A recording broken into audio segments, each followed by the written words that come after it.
नमस्कार मित्रांनो, तुम्ही जर शेतकरी असाल आणि तुम्ही सुद्धा पीएम किसान योजनेचा लाभ घेत असाल तर आजचा हा व्हिडिओ तुमच्यासाठीच। तर शेतकरी मित्रांनो, 2025 मध्ये पीएम किसान योजनेमध्ये मोठे बदल होणार आहेत। तर आता प्रत्येक शेतकरी बांधवांना ही 4 कागदपत्र द्यावीच लागणार, तेव्हाच तुम्हाला येणाऱ्या पुढील हप्त्यांचे पैसे तुमच्या बँक खात्यामध्ये जमा करण्यात येणार आहेत, असं सरकारकडून स्पष्टपणे सांगण्यात आलेलं आहे। तसेच शेतकरी बांधवांनो, ही कागदपत्रे जमा करण्याची अंतिम मुदत फक्त पुढील 1 आठवडा आहे। त्यामुळे सर्व शेतकरी बांधवांनी आजचा हा व्हिडिओ शेवटपर्यंत नक्की पाहावा आणि आपल्या इतर शेतकरी बांधवांना सुद्धा हा व्हिडिओ जास्तीत जास्त शेअर करा, जेणेकरून त्यांना सुद्धा या माहितीचा फायदा होईल। तर शेतकरी बांधवांनो, तुम्हाला ही 4 नवीन कागदपत्रे लवकरात लवकर द्यावी लागणार आहेत। तर मित्रांनो, तुम्ही जर शेतकरी असाल आणि तुम्ही सुद्धा पीएम किसान योजनेचा लाभ घेत असाल तर आजचा हा व्हिडिओ तुमच्यासाठी खूप फायदेशीर ठरणार आहे। कारण आता 2025 पासून पीएम किसान योजनेत काही बदल करण्यात आलेले आहेत। तर तुम्हाला ही नवीन कागदपत्रे द्यावी लागणार आहेत, तरच तुम्हाला पुढील येणारे पीएम किसान योजनेचे हप्ते तुमच्या बँक खात्यामध्ये जमा करण्यात येणार आहेत। जे शेतकरी 2025 मध्ये ही 4 कागदपत्रे जमा करणार नाहीत त्यांना या योजनेचा लाभ मिळणार नाही आणि जे जमा करणार त्यांनाच सरकार पुढील हप्ते चालू ठेवणार आहे। तर मग कोणती ही 4 कागदपत्रे आहेत जे तुम्हाला लवकरात लवकर जमा करावं लागणार आहेत आणि ही कागदपत्रे जमा करण्यासाठी तुम्हाला फक्त आणि फक्त पुढील 5 ते 6 दिवस आहेत। त्यामुळे हा व्हिडिओ जास्तीत जास्त आपल्या संपर्कातील शेतकरी बांधवांना शेअर करा। तर मित्रांनो, सरकारकडून शेतकरी बांधवांना खूप मोठी लॉटरी सुद्धा लागणार आहे, कारण आता पीएम किसान सन्मान निधी योजनेचे जे पैसे आहेत म्हणजे जो हप्ता आहे त्या हप्त्यात वाढ करण्यात येणार आहे। या योजनेच्या माध्यमातून तुम्हाला 2000 रुपयांचा हप्ता देण्यात येत होता, तर आता यामध्ये सरकारने वाढ केलेली आहे अशी बातमी समोर येत आहे। तर आता येणारा जो पीएम किसान सन्मान निधीचा 19वा हप्ता आहे तो 3000 रुपयांचा येऊ शकतो। तसेच शेतकरी बांधवांनो, जर तुम्ही पीएम किसान आणि नमो शेतकरी योजनेचा लाभ घेत असाल तर तुमच्यासाठी आनंदाची बातमी आहे आणि एक दुःखाची बातमी सुद्धा आहे।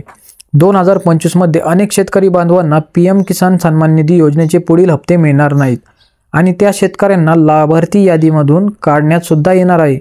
आणि शेतकरी बांधवांनो, तुमच्याजवळ जर ही 4 कागदपत्रे नसतील तर त्यांना या योजनेतून अपात्र ठरवण्यात येणार आहे।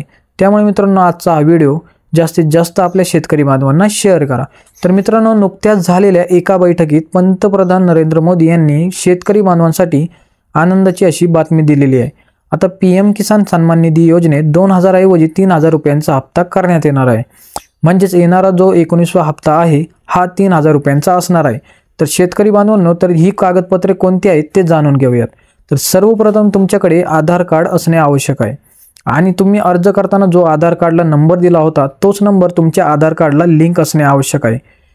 तर हे आधार कार्डला लिंक आहे का नाही हे नक्की तपासा। त्यानंतर तुमचा आधार कार्ड हा बँकेला लिंक असणे आवश्यक आहे। जर तुमचा आधार कार्ड बँकेला लिंक नसेल तर तुम्हाला या योजनेच्या 19व्या हप्त्याचे आणि पुढील हप्त्यांचे पैसे मिळणार नाहीत।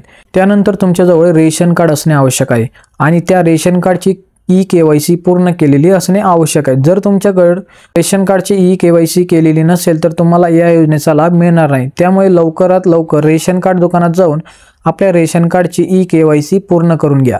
हे बघा शेतकरी बांधवांनो, पहिला हा नियम नव्हता, परंतु 2025 मध्ये तुम्हाला तुमच्या रेशन कार्डची ई-केवायसी करावीच लागणार आहे। तसेच यामध्ये जे कोणी घरातील सदस्य असतील, जसे की पत्नी, मुलगा, मुलगी, सून इत्यादी सर्वांचे नावे असतील तर त्या सर्वांचे रेशन कार्डवरती ई-केवायसी करून घ्यावा लागणार आहे। तसेच सर्वात महत्त्वाचं म्हणजे 7/12। आता 7/12 सुद्धा तुम्हाला इथेच जोडावा लागणार आहे, कारण अनेक शेतकरी बांधवांकडे 20 एकर, 30 एकर, 50 एकर अशी भरपूर जमीन आहे आणि हे शेतकरी बांधव सुद्धा या योजनेचा लाभ घेत आहेत। त्यामुळे आता सरकारने 2025 मध्ये तुम्हाला 7/12 द्यावा लागणार आहे अशी घोषणा केलेली आहे। तर शेतकरी मित्रांनो, व्हिडिओमध्ये सांगितलेल्याप्रमाणे ही सर्व कागदपत्रे जमा करा आणि पीएम किसान योजनेच्या येणाऱ्या पुढील हप्त्यांचा लाभ घ्या। तर शेतकरी बांधवांनो, आजचा हा व्हिडिओ कसा वाटला कमेंट करून नक्की सांगा आणि ही माहिती आपल्या इतर शेतकरी बांधवांपर्यंत जास्तीत जास्त शेअर करा, जेणेकरून त्यांना सुद्धा या माहितीचा फायदा होईल। तर चला मित्रांनो, भेटूया पुढच्या अशाच नवीन माहितीसोबत। तोपर्यंत जय हिंद, जय महाराष्ट्र।